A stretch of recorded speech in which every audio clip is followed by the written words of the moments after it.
که مردم گرایدن به زبان اردو، ولی فقط زبان عوض شد، تراکیب، واژه ها، بحر شعر تغییر نکرد. اگر تاریخ می نوشتن به زبان اردو به همه سبک ایرانی ها، درسته؟ اگر مثنوی می نوشتن همه به سبک ایرانی ها، منتها به زبان اردو. این زبان اردو بعضی ها میگویند که دختر زبان فارسی است دیگه. زبان اردو از شکم فارسی بیرون آمد. اردو را ما به عنوان دختر زیبای فارسی حساب میکنیم، چون در این زبان اگرچه ساخت جمله مثل زبان هندی است، ولی تقریبا فکر میکنم 75 واژه ها در این زبان از فارسی و عربی است دیگه.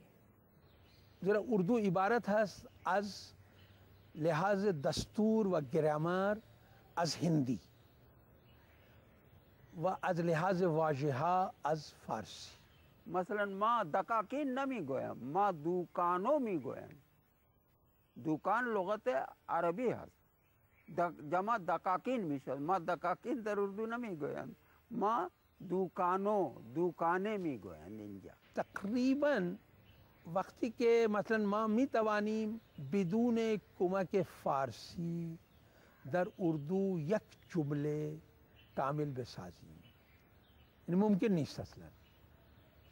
درست است ما مثلا برای افعال از لغات هندی بیکار میبریم، ولی حتما یک چیزی مثلا ما میگیم شما تشریف داشته باشید، بنشینید، بشینید مثلا. خب ما میگیم تشریف رکیه.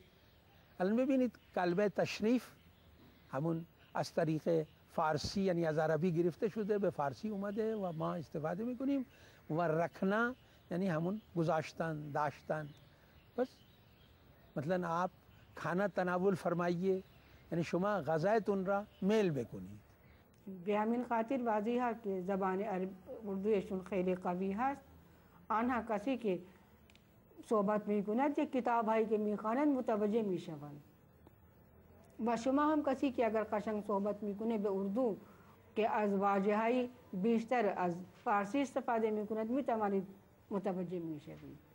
و در فرهنگ ما تمام تقریبا میتوان گفت یعنی به راحتی که تمام شئون زندگانی ما هندیان تحت تاثیر فارسی قرار گرفته است. اردو فرهنگ ندارد.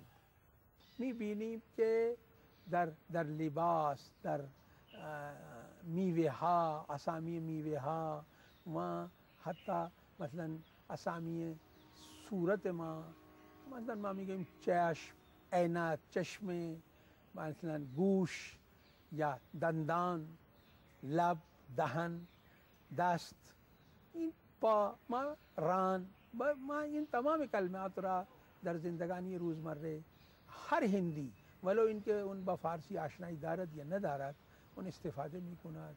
یا مثلا در غذا هم ما بیکار میبریم، مثلا بعضی چیزا مثلا قورمه، سبزی، گوشت، نان. هر لغت اردو یا فارسی است یا عربی است یا ترکی است یا سانسکریت است. از زبانهای دیگر اون چه که زبان هند هست اصلا مخلوط از زبانهای گوناگون هند و ایران و عربستان و ترکستان همه هست. پایا گزار شعر اردو صاحب تبریزی. میدونید میرزا اسدالله خان غالب شاعر معروف اردو زبان البته خود را افتخار میکرد که مثلا میگفت که بگذر از مجموعه اردو که بیرنگ من است، فارسی بین تا ببینی نقش های رنگ رنگ، بگذر از مجموعه اردو که بیرنگ من است.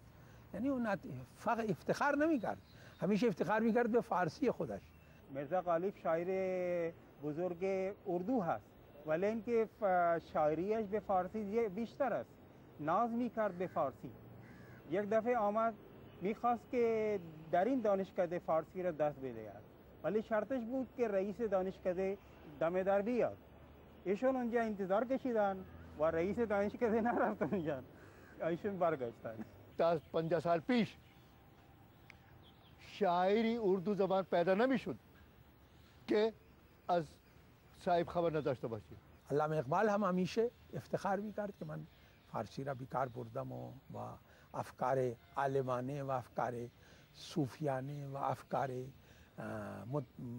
فلسفیانه را فقط به وسیله فارسی من موفق شدم بیان بکنم. مولانا ابوالکلام آزاد نخست وزیر آموزش پرورش اردو زبان بود.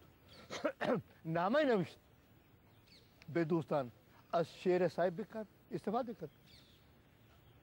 خیلی ها بودند که وقتی که نامه می نوشتند از شعر فارسی خیلی استفاده می.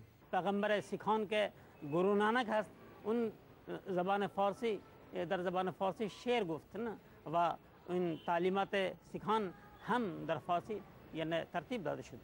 و ضرب المثل اگر بگیم که صاحب تبریزی شاعر ضرب المثل است درسته، ولی این هنوز ضرب المثل ها از شعر اردو از بین نرفته. ضرب المثل های زیاد هستش که ما از فارسی استفاده و فارسی هندی هم خیلی چیزا هست استفاده میکنیم. همون الان هنوز دلی دور است، خب دوستان ایرانی متوجه نمیشن که این چی معنی دارد، خب در هند این معنی خاص دارد.